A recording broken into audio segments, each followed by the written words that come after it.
Good morning. Is this a good day for the Hudson Valley? Good. Well, I want to thank you all for being here. I'm Assemblymember Dee Dee Barrett, and I have the great honor and privilege of representing the 106th Assembly District.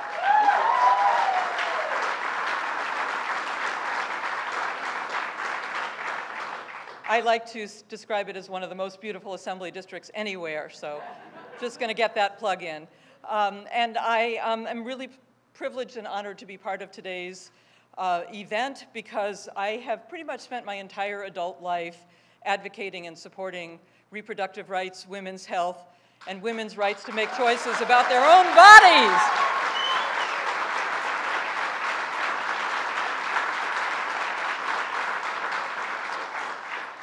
As the mother of a daughter and a son, it is totally unconscionable to me to imagine that my son has rights, protections, or opportunities that my daughter wouldn't have. So I will continue to always be an advocate, and I'm so grateful to have allies in the Assembly and in the governor to support this in New York State, because in the 6 years since I was first elected, the New York State Assembly has voted 6 times to codify Roe v. Wade.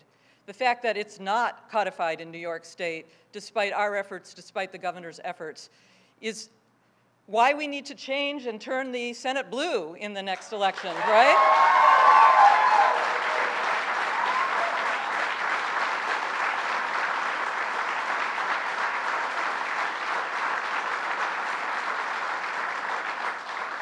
So I want to introduce some of our wonderful dignitaries that are here today. Before I introduce our next speaker, I welcome Rossana Rosado, who's here, our Secretary of State, Roanne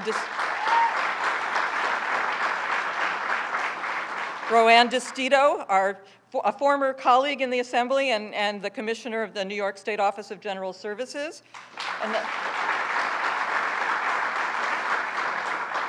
Another former colleague, Sam Roberts, Commissioner of OTDA.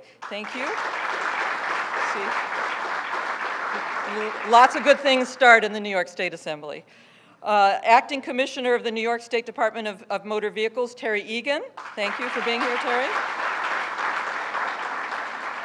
Our friend from across the river, Mike Hein, Ulster County Executive.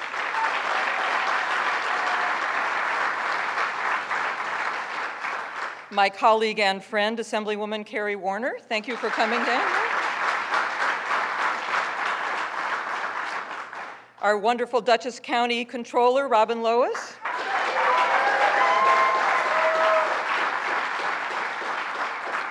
And all of our town supervisors, our village mayors, our members of the Dutchess County Legislature, and all of our friends in labor who are here today. Thank you for being here.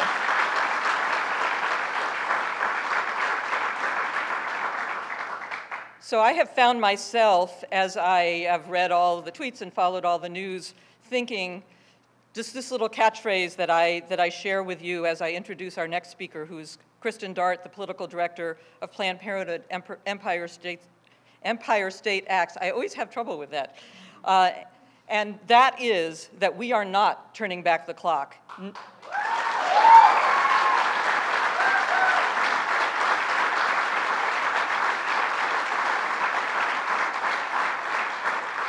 We are not turning back the clock, not on our watch. Thank you, Kristen.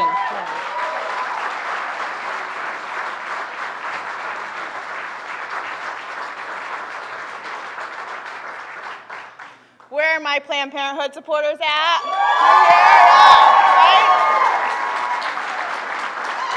You're here, right? When they come for our rights, what do?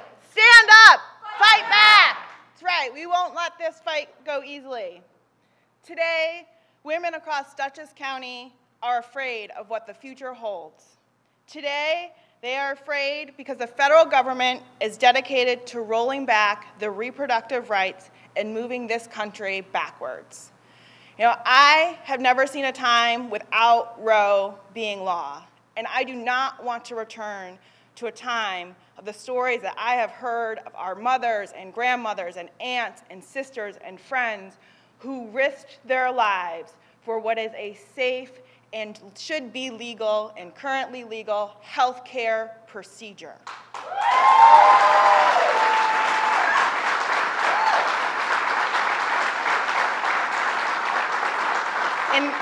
In the face of the Trump administration, New Yorkers can no longer rely on the federal government to protect their fundamental right to control their bodies.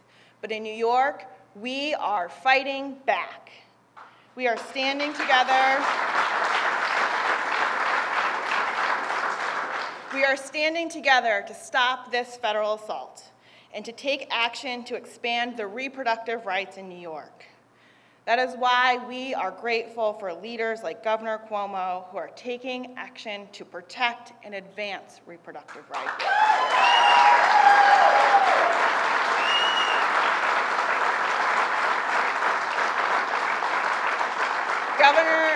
Governor Cuomo has been a champion for women's rights and reproductive rights and equality since day one. From implementing the nation's most comprehensive paid family leave to passing the historic Women's Opportunity Agenda, the governor is setting an example for other states to follow. And in the face of Trump's assault on women's reproductive rights, Governor Cuomo is leading the fight to ensure women in New York have access to contraception and reproductive care. I am proud to join Governor Cuomo in this fight to continue to move New York forward. Please join me in welcoming our choice for governor, the 56th governor of New York, Governor Andrew Cuomo.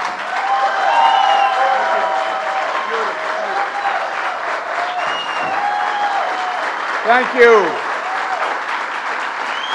Thank you. Thank you very much. Thank you, thank you, thank you. Thank you. Thank you. It is good to feel the energy in this room because we're going to need it.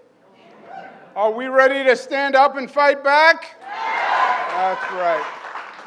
First to Kristen Dart. Let's give her a big round of applause, and all the Planned Parenthood.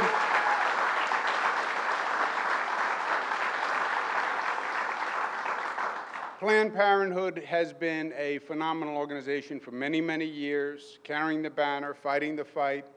And today, my friends, the fight is on in a way it has never been before, literally in the lifetime of many of the people in this room. So let's give Planned Parenthood a big round of applause.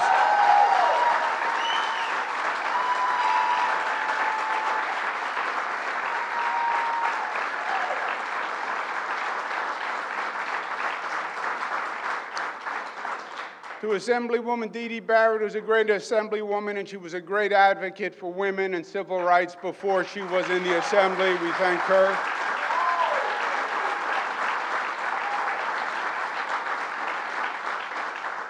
And to all my colleagues from the administration and local officials, it's good to be with all of you and all the advocates on this important issue.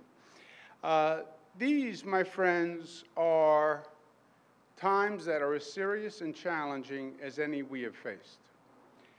And they are actually dangerous times.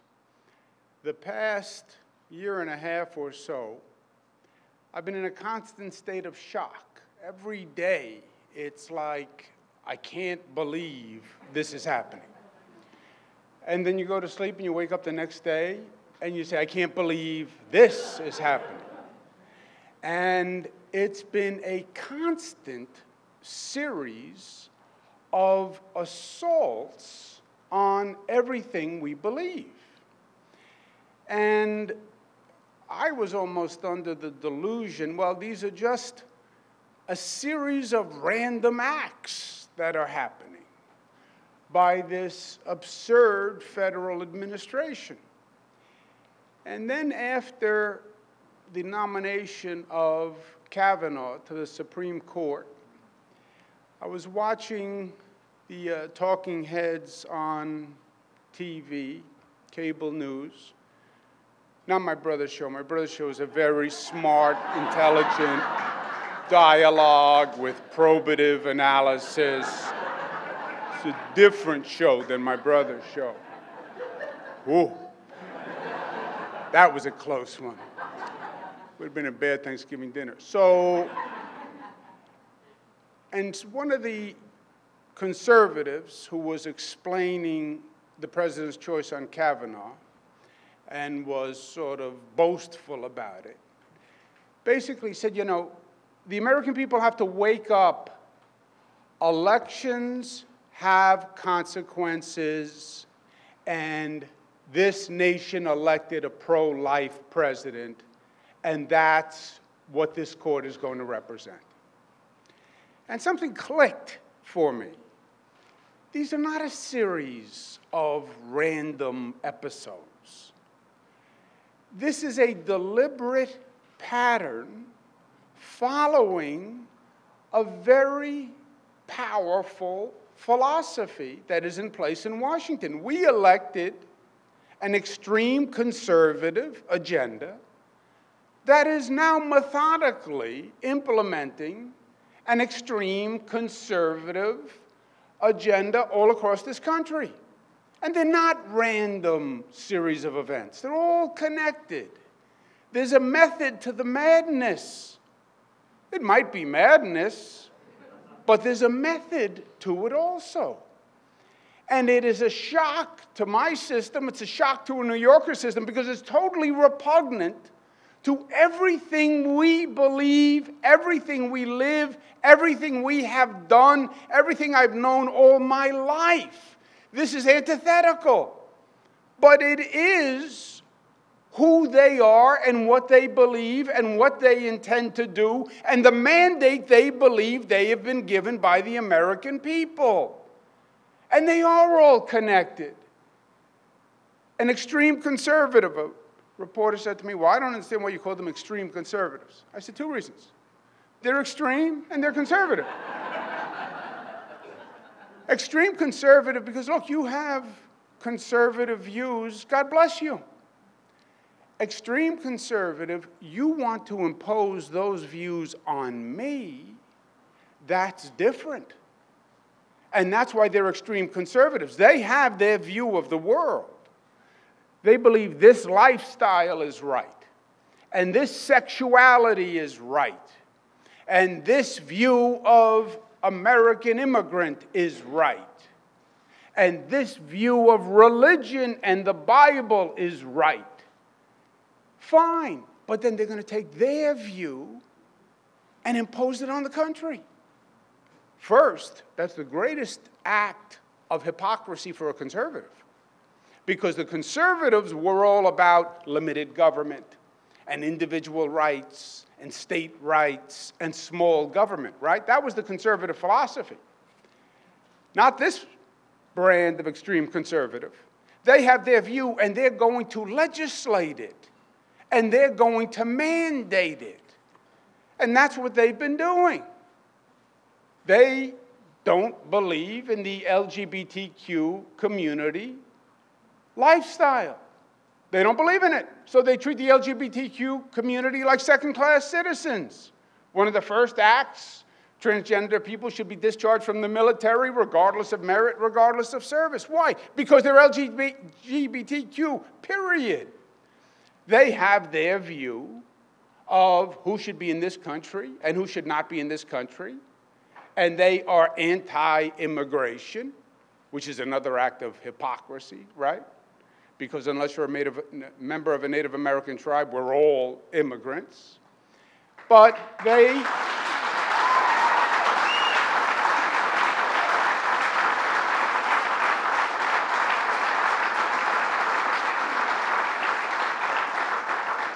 That is their philosophy, and they were very clear about it. The president started by saying, I want a wall at the border, and I want to stop people from coming in. He didn't get his wall, so what did they do?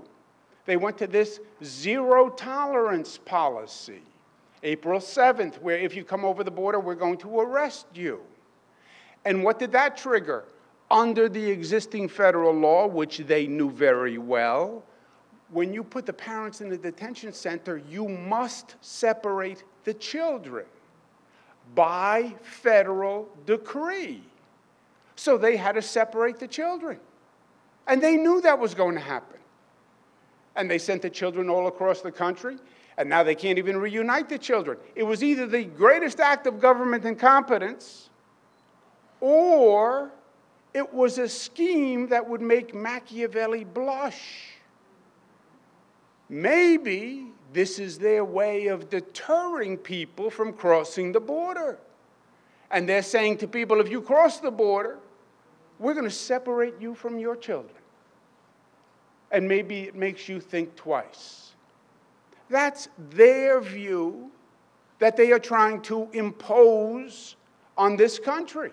And they're trying to impose on the Congress. 154 gun massacres. They still won't pass any reasonable gun control because they are pro-gun and they are pro-NRA and they don't want to compromise. They've shown disrespect for women from the beginning of this administration. You have the whole Me Too movement.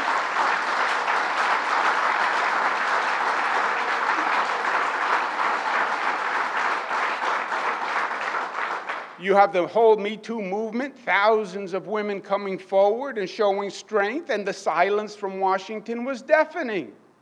New York, we did the exact opposite. We just passed, thanks to my colleagues in the legislature, the most powerful anti-sexual harassment legislation in the nation exists in the state of New York.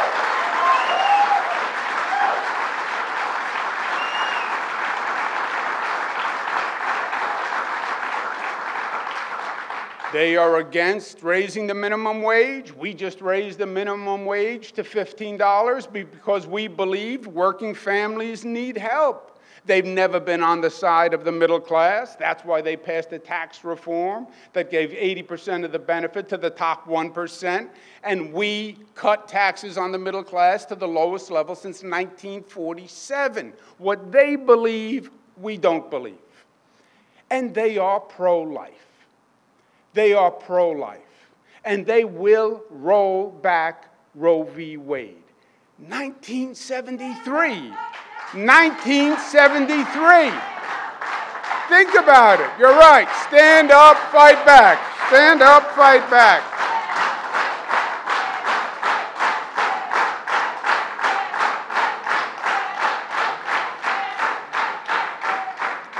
Now, think about this. They want to roll the law back to before 1973. They're going to go through this charade in Washington now, where they're going to say, prove that Judge Kavanaugh said he would roll back Roe v. Wade, and that'll be the charade through the hearings. But it's a charade. It's a charade. Like what they did at the border was a charade. They knew exactly what they were doing with the separation of children. They know exactly what they're doing with the nomination of Judge Kavanaugh. He is going to roll back Roe v. Wade. That's why they nominated him. And if I were at the hearings, the first witness I would call would be President Trump.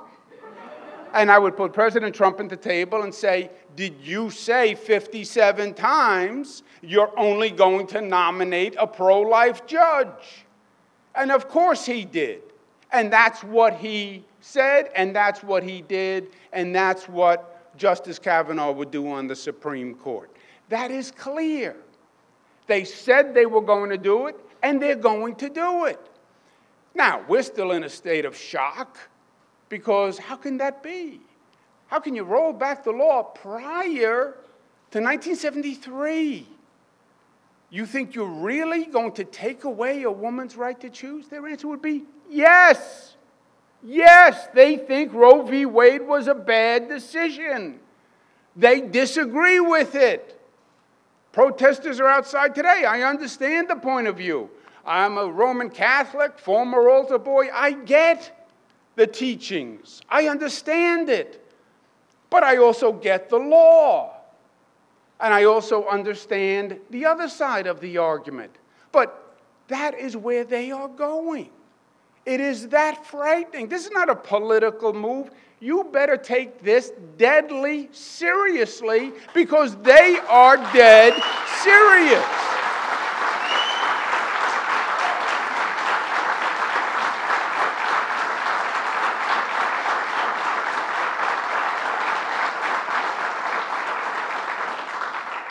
have a whole generation of women who just grew up assuming this was their right. They can't even conceive that this is a question of debate. Someone's going to tell them what to do with their body. They can't even conceive of it. You know, my daughter's generation, they were born in the 90s. We're talking about a case from 1973.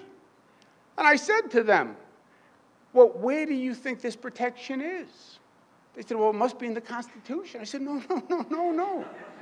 It's not. They just assumed. They assumed it like they assumed they have a right to vote. You know, their mindset, they grew up in a world where they assume equality, right? And this is such a foreign concept. It is not in the Constitution. It's not in the Bible. It's not a divine right. It was guaranteed in Roe v. Wade. And they intend to roll back Roe v. Wade. And we will go back to pre-1973 and the horrors of pre-1973. And that's who they are, and that's what they believe, and that's what they're trying to do. What do we do in New York? We do. Do I have any role in this speech? Is there any reason you need me here? Now I'm going to change the answer, just to teach you. We have to stand up and fight back.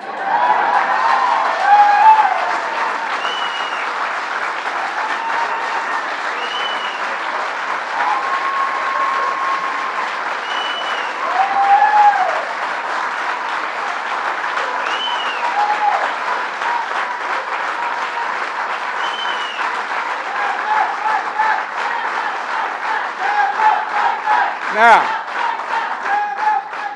how do we stand up and fight back? We do two things. First, okay, we do three things. First, I'm going to sign an executive order that is within my authority to guarantee a woman's right to contraception. I don't care what an insurance company says or a bureaucracy says, women are going to have a contraception.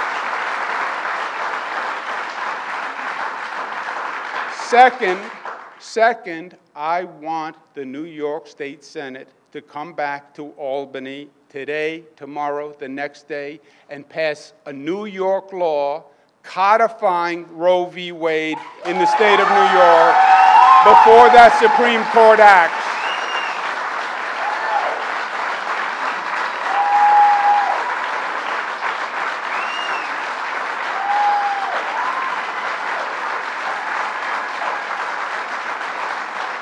Now, this is very simple.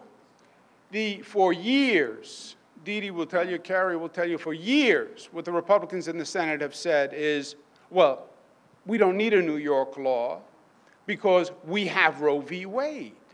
And nobody's crazy enough to try to roll back Roe v. Wade. Yeah, except the man they nominated for President of the United States who wound up winning the election. But that was always the answer. You don't need a New York law. We have Roe v. Wade. Well, now we know we're not guaranteed of having Roe v. Wade. And the New York law, my friends, does not currently go as far as Roe v. Wade. Roe v. Wade has the protections that we now rely on in New York. We never passed the New York state law because we relied on Roe v. Wade. And everyone assumed it would always be there, and because the Republicans wouldn't pass it, using that as an excuse. We now need to codify Roe v. Wade, which will actually increase the protections in New York. God forbid they do what they intend to do, which is overturn Roe v. Wade. I want to get it done before the Supreme Court does that, because I don't want any gap in a woman's right to protection, and we have a better legal case when the Supreme Court acts, because I will sue when the Supreme Court acts, and I want the New York state law in place.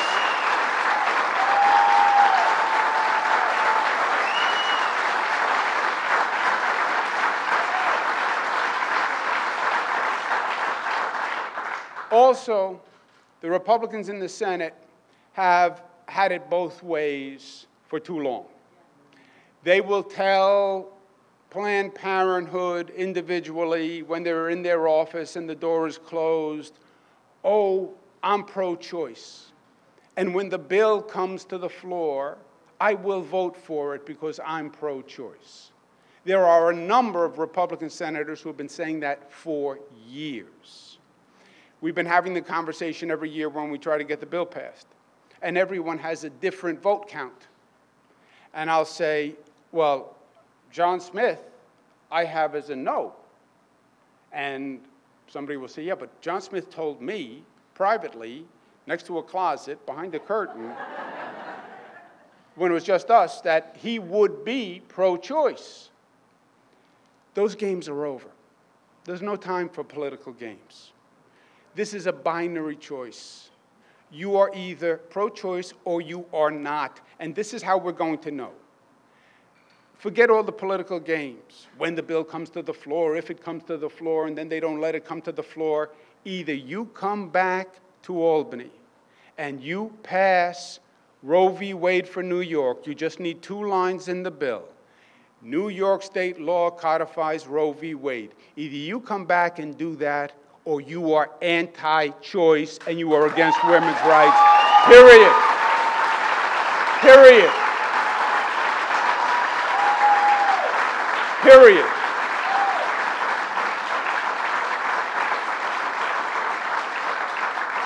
No discussion, no discussion, no when, if, but, how. I want to see. It's 2 lines. Codify Roe v. Wade in New York state law. Go back to Albany and pass the bill. If you do not, there's no discussion. You are against a woman's right to choose. And then, point 3, elections have consequences. Let's learn that lesson, because we learned it the hard way.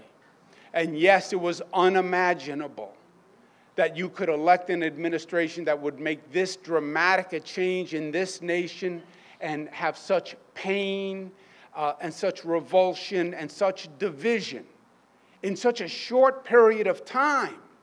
Look at what they have done. Elections have consequences. Well, these elections upcoming have consequences too. And if you do not support a woman's right to choose, we're going to quote President Trump. You're fired, period. Thank you, and God bless you.